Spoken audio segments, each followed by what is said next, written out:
Allo lads.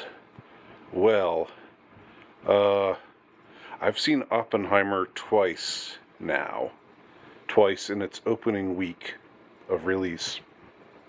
And I'll probably see it several more times. Um, you know what? God help you all. I might just start skitzing out again like I did in 2019 with Joker. Because the more I think about it, the more I just I think this movie is great. I just think it's fantastic. Um, and I never really thought that a biopic would.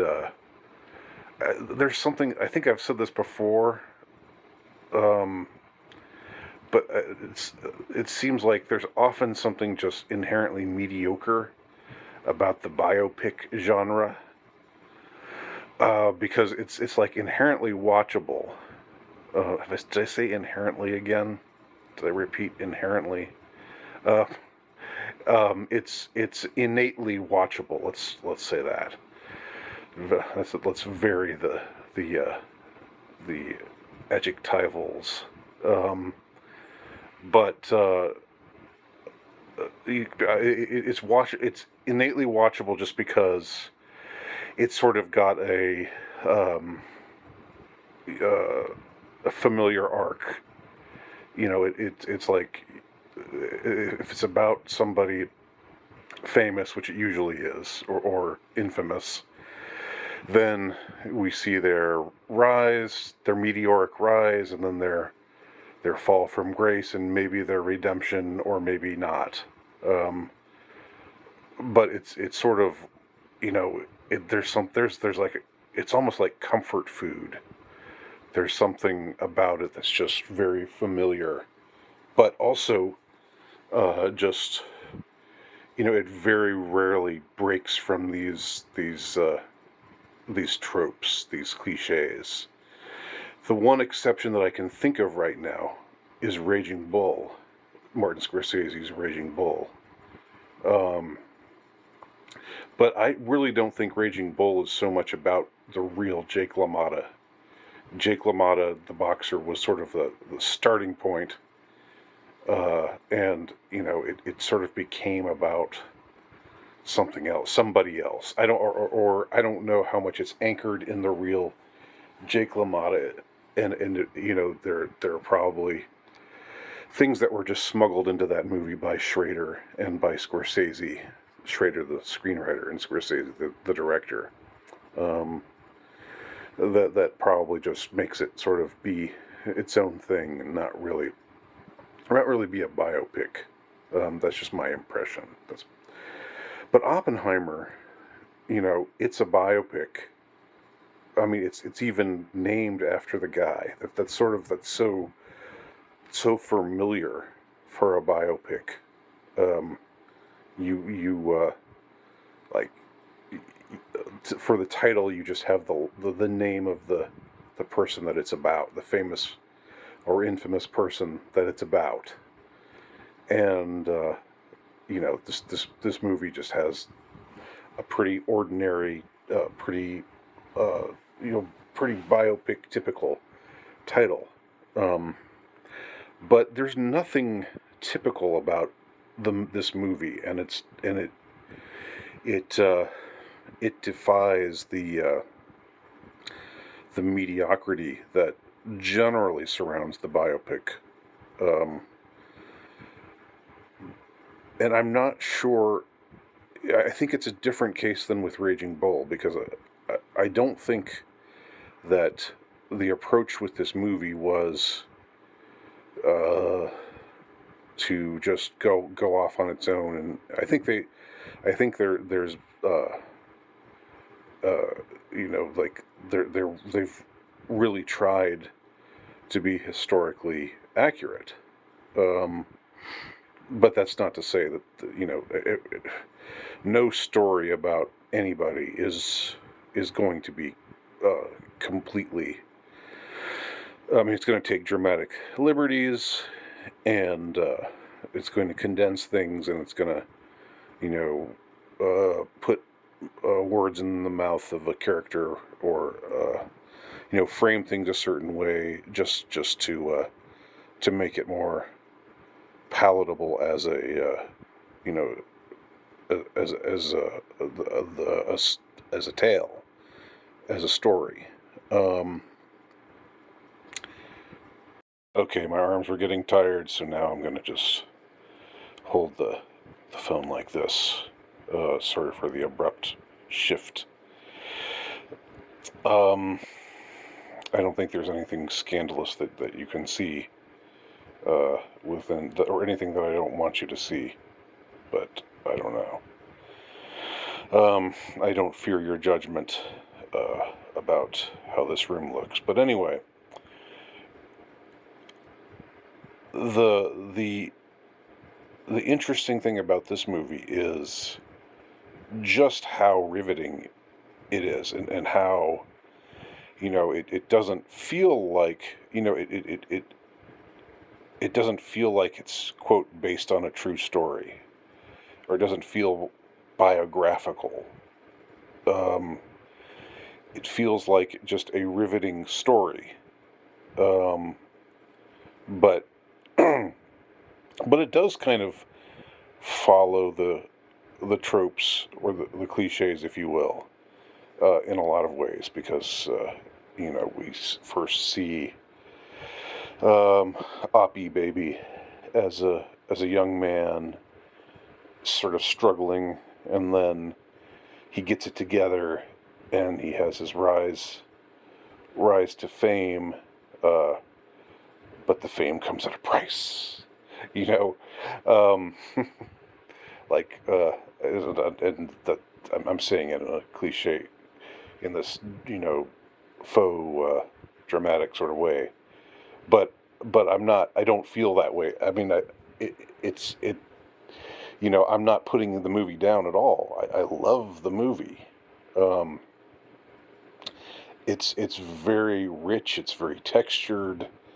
It's got so many characters. It's so layered, but it all fits together. It's amazing how it all fits together. Um, and what I want to talk about for the rest of this video is the ending. And when I say the ending, I mean the final scene. Um, it's not technically the end, because it's, as I said, it's told in the story of the movie is told in a non-linear fashion. So the last thing that we see, the last scene of the movie, is not the last thing that happens, but it is the in a way, what everything builds towards. And I'm going to spoil the ending, so if you haven't seen the movie yet, or you don't want, or um,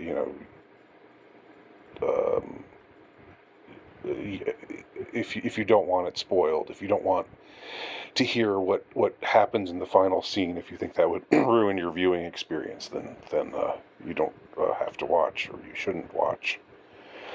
And I don't know how many others out there have seen the movie, but I'm afraid I'm just going to have to. Well, we'll see what happens, but I might be a little skitsy again. Just like old times, just like 4 years ago with Joker. Um, um, but for different reasons. Joker really hit me on a couple of different levels. It hit me on the emotional level, and it was also just a very well crafted, just great movie. This movie doesn't really hit me on the emotional level, insofar as it's not a literally me. It's not the literally me genre of film. What's become known as the literally me genre. Um, I don't know who coined that phrase. It might be Kino of Kino's Corner, um, or maybe it comes from somewhere else. But it's kind of everywhere now. You type in literally me, and you see a list of movies that where it's about men, and men who are relatable and men who have struggles uh, you know, um, and who usually it's a struggle with alienation or a struggle with feeling separated from the world, feeling alienated from the world at large. So this is not a literally me movie. You don't watch this movie, or I don't. I'll speak for myself. I didn't watch this movie and think to myself, "Yeah, I totally get you, Oppie. You're just like me." You know, I'm not. I really don't have anything in common with the guy. Um, but yeah, there is an amazing emotional resonance to the final scene. Let me try to describe it because I think this one might be one of the best endings of any movie I've seen. Um, it's the perfect way to end the movie. I don't know if I'll do it justice by talking about it here. Um, but let me try. And so, um, again, spoiler alert. But earlier in the movie, there's a lot of discussion about the possibility, and I know there are people out there who don't believe in nukes or think that nukes aren't real.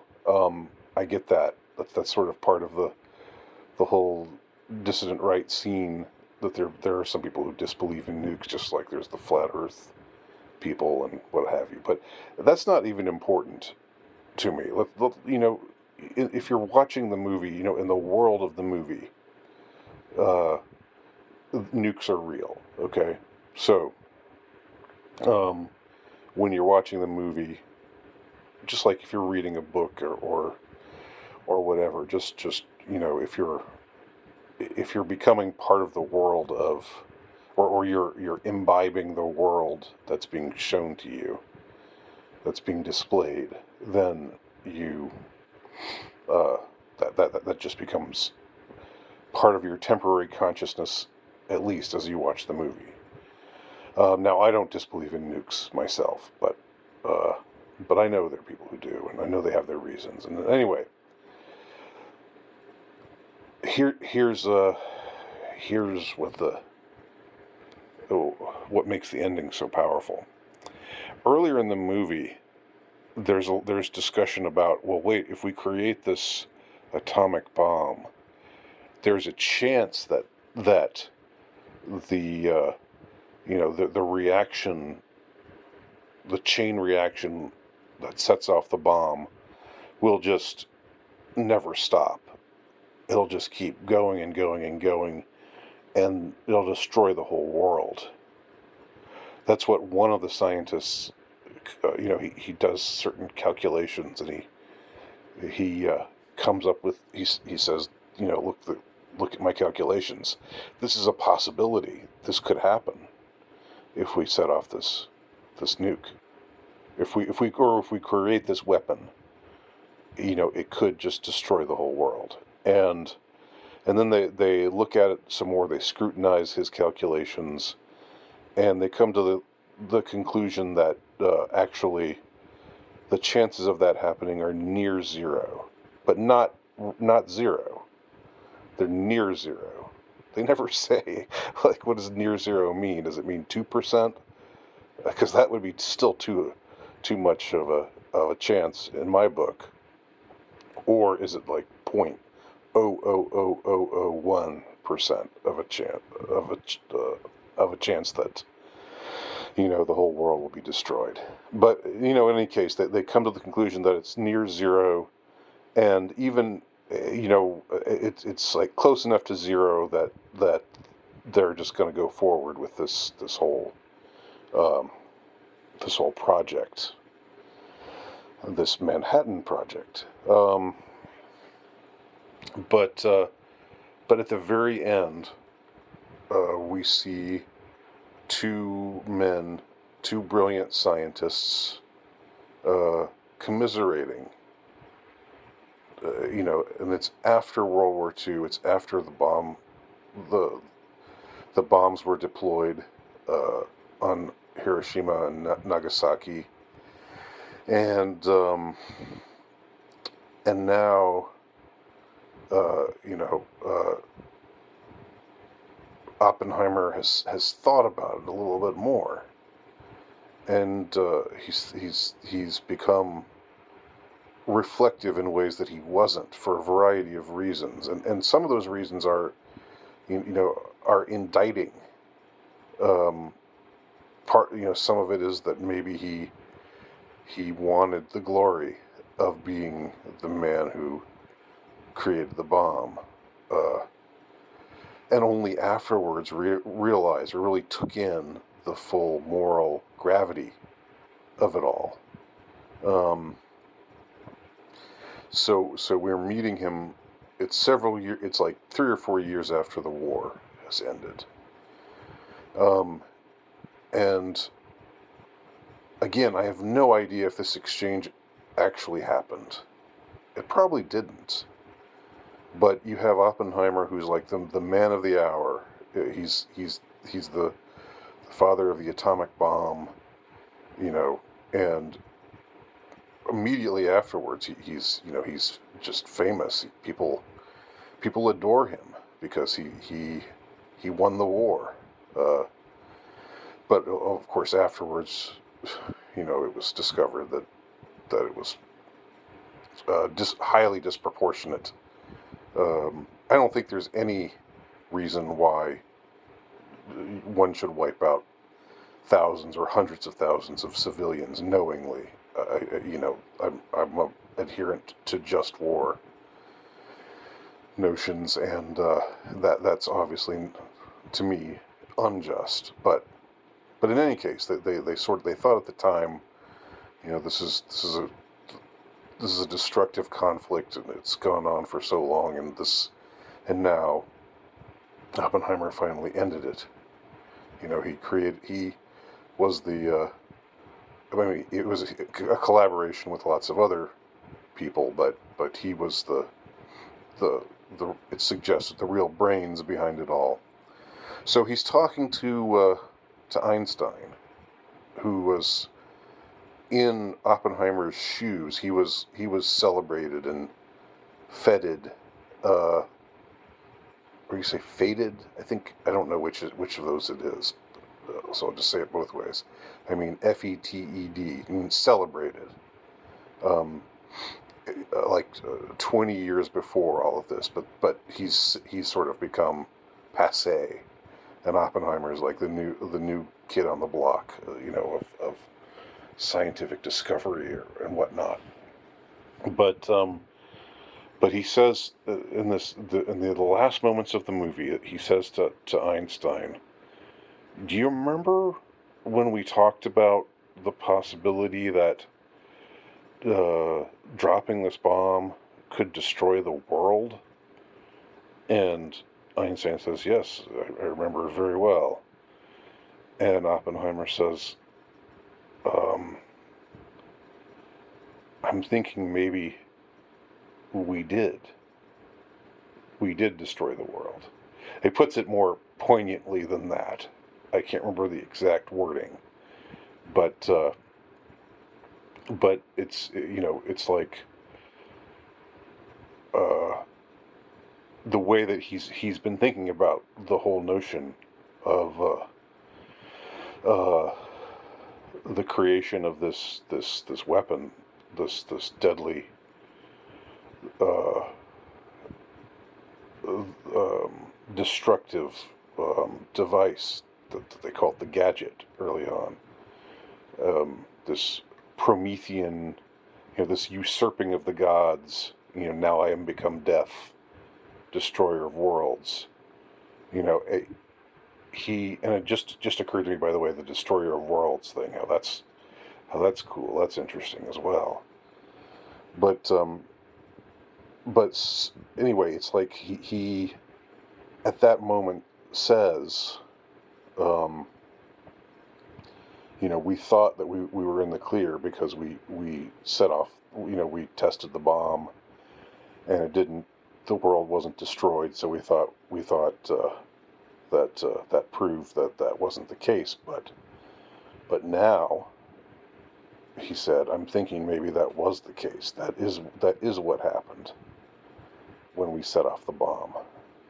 Meaning, that the chain reaction is just taking longer. But now that this genie's out of the bottle, now that the Pandora's box has been opened, uh, um, there's no stopping the logical conclusion of it all, which is the end of the world, and which is, the eventual destruction of the world, because he foresees the arms race. By this time, he thinks. Can't remember if it's quite at this time, but around this time they find out that the Soviets have now got the formula, they've got the technology, and they're making their own bombs. So the nuclear arms race has begun. For the first time, we've got this weapon that's out there that has the potential. If you use it, it's gonna it'll lead to a chain reaction. It's not the chain. It's not like a scientific technical thing, but it's like the natural momentum of this technology being out there. Uh, that destruction is now assured, and it's chilling. It's a chilling moment. Um, it's very subtle, but still chilling, because then you start to think about 2023, the year that this movie is released, and how we could be closer to World War III now. It's ridiculous. We could be closer to World War III now than we ever were during the Cold War. I mean, with everything happening in Ukraine, and it just very subtly hints at that, or makes a gesture towards that. And I don't even know. I'd be interested to know if this movie, if they wrapped filming before, things really went to shit in Ukraine, or not. If this was before that, but when they finished filming, but it was just prophetic. Well, hopefully it's not prophetic. Hopefully, the the conflict in Ukraine, with the United States and the West taking this belligerent stance towards Russia, um, and the sort of the Cold War kind of being revived again, as it has been in the last decade or so. Um, Hopefully that's not leading to the end of the world, but it's just so chilling, but it's so satisfying too. It's like, again, like I said, the perfect ending. It's like a chef's kiss kind of ending. Um, and we see Einstein walk away, and then there's another character who greets him, and Einstein doesn't look at him. He just somberly, sort of ignores him, because he's so preoccupied with what Oppenheimer has said, and that leads to, we know that, I'm not going to go into the details about it, but that leads to the intrigue, that because the other character's misunderstanding of Einstein's, he feels that it's a personal snub, and this is Robert Downey Jr.'s character, and leads to a lot of the motivation for him doing what he does. Strauss or Strauss. Um, but again, it all comes together. It's like the final piece of the puzzle. This movie is like a puzzle, and it took me 2 viewings to sort of get everything. I think I gathered more the second time around, but it's possible that I'll get. I think I'm sure that further viewings will yield further insights, and that's part of what's so exciting about this movie. I think. Again, it's a different kind of excitement than Joker was, but similar in the sense that it makes one really see the true potential of cinema as an art.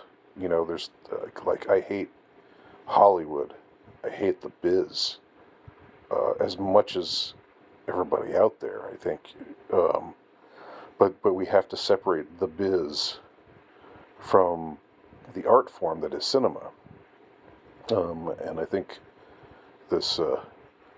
I think that Oppenheimer is true cinema, or true Kino, as the Germans would say. Anyway, those are my thoughts on the ending of Oppenheimer. If anybody has any rejoinders, then please leave your rejoinders below. And thanks for watching.